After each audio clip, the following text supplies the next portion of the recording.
السلام علیکم ورحمۃ اللہ وبرکاتہ۔ دوستو، آیت کریمہ جو بھی پڑھ کے دعا مانگیں گے ضرور دعا قبول ہوگی۔ دوستو، مشکلات کے حل و دعا کی قبولیت کے لیے یہ بہت ہی خاص آیت کریمہ ہے۔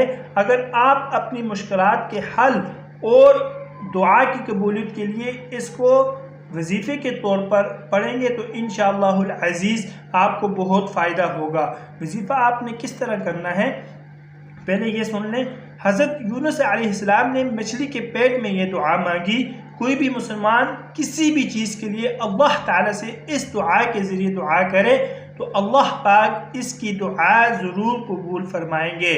دوستو، مشکلات کے حل اور دعا کی قبولیت کے لیے بزرگوں نے رات کی تاریکی میں تنہائی میں 313 مرتبہ کا وظیفہ بہت ہی مجرب کہا ہے۔ آپ کو اگر کوئی سخت مشکلات ہے، اگر آپ نے اپنی کوئی حاجت پوری کروانی ہے تو آپ رات کی تاریکی میں لا الہ الا انت سبحانک انی کنت من الظالمین 313 مرتبہ پڑھ کر جس مقصد کے لیے آپ دعا کریں گے آپ کا وہ مقصد انشاءاللہ ضرور پورا ہوگا۔ دوستو، مزید اچھی ویڈیوز کے لیے چینل کو لازمی سبسکرائب فرمائیں۔ جزاکم اللہ احسن الجزاء۔ طالب دعا قاری محمد آصف۔